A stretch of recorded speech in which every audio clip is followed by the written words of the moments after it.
ഖബറെന്ന് കേട്ടാൽ തൽക്ഷണം ഞെട്ടേണ്ടതാ, കണ്ടാലുടൻ വാവിട്ടു നീ കരയേണ്ടതാ.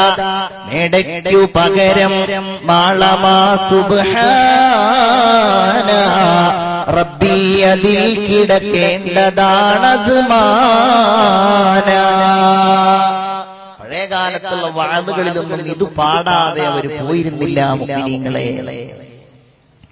ഖബറിൽ പോയി ഒരൽപ്പ നിമിഷം കഴിഞ്ഞാൽ വായു സഞ്ചാരമില്ലാത്ത ഖബറിന്റെ അന്തരീക്ഷത്തിൽ ശരീരം ഇങ്ങനെ വീർക്കാൻ തുടങ്ങും. അവിടെയുള്ള പ്രത്യേകങ്ങളായ വാതകങ്ങൾ ശരീരത്തിൽ പ്രവർത്തിച്ച് ശരീരം ഇങ്ങനെ വീർക്കാൻ തുടങ്ങും. മൂക്കിലൂടെയും മറ്റു ദ്വാരങ്ങളിലൂടെയും രക്തമൊഴുകാൻ തുടങ്ങും. അതിങ്ങനെ വർദ്ധിച്ച് വർദ്ധിച്ച് വർദ്ധിച്ച് ശരീരം പഴുക്കാൻ തുടങ്ങും. ശരീരത്തിലുള്ള ബാക്ടീരിയകൾ പുഴുക്കളായി മാറുന്നു. 3 ദിവസം കഴിഞ്ഞാൽ ശരീരത്തിലെ ഏറ്റവും നിർമ്മലമായ ഭാഗങ്ങളിലൊന്നായ കണ്ണുകൾ അടർന്നു വീഴും. കണ്ണില്ലാത്ത ശരീരമായി മാറും. അതുപോലെ തലയോട്ടിയും കോശങ്ങളും അപ്രകാരം മാംസങ്ങളും എല്ലുകളുമായി വേർപ്പെടാൻ തുടങ്ങും. അല്ലാ, ആ സമയത്ത് ഖബറെങ്ങാനും തുറക്കപ്പെട്ടാൽ എത്ര വലിയ സുഗന്ധപൂരിതനായി നടന്നവനാണെങ്കിലും അവന്റെ ദുർഗന്ധം സഹിക്കാൻ മനുഷ്യരെ കൊണ്ട് കഴിയില്ല.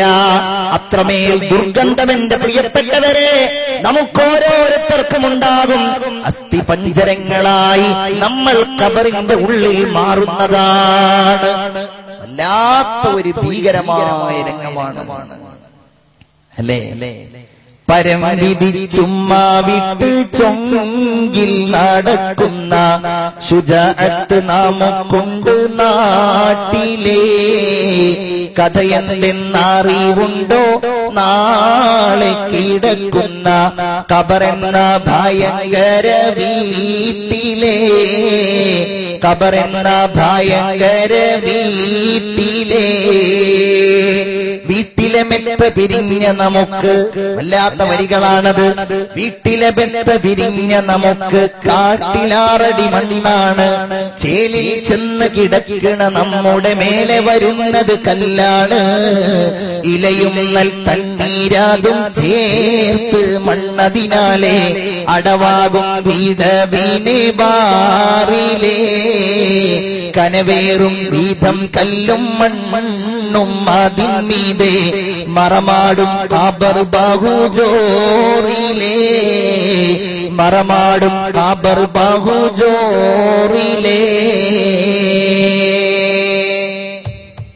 ഓർത്തു നോക്കൂ നിങ്ങൾ, ഇതിൽ നിന്ന് രക്ഷപ്പെട്ടവരാരാണ്? ഇതിൽ നിന്ന് മോചനം നേടുന്നവരാരാണ്? വില കുറഞ്ഞ കഫൻ കുടയുമായി ഖബറിൽ പോയി കിടക്കേണ്ട നമ്മളോടാണ് ഹബീബായ റസൂലുള്ള പറഞ്ഞത്, സൂറുൽ ഖുബൂർ, നിങ്ങൾ ഖബറുകളെ സന്ദർശിക്കണം. ഫഇന്നഹാ തുദക്കിറുകുമുൽ ആഖിറ, നിങ്ങളെ അത് പരലോക ചിന്തയിലെത്തിക്കുന്നതാണ്.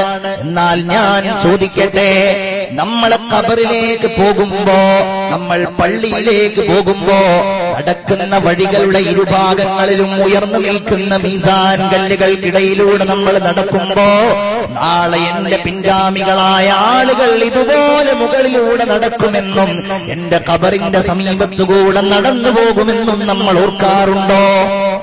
ഓർക്കണം മുഅ്മിനീങ്ങളെ. പള്ളിക്കാട്ടിലേക്ക് കയറുമ്പോ നമ്മൾ സലാം പറയാറില്ലേ അവരോട്? അസ്സലാമു അലൈക്കും ദാറ ഖൗമിൻ മുഅ്മിനീൻ വ ഇന്നാ ഇൻഷാ അല്ലാഹു ബിക്കും ലാഹിഖൂൻ. എന്താ അതിന്റെ അർത്ഥം? വ ഇന്നാ, തീർച്ചയായും ഞങ്ങൾ, ഇൻഷാ അല്ലാഹ്, തീർച്ചയായും അല്ലാഹു തന്നെയാണ്, ബിക്കും ലാഹിഖൂൻ,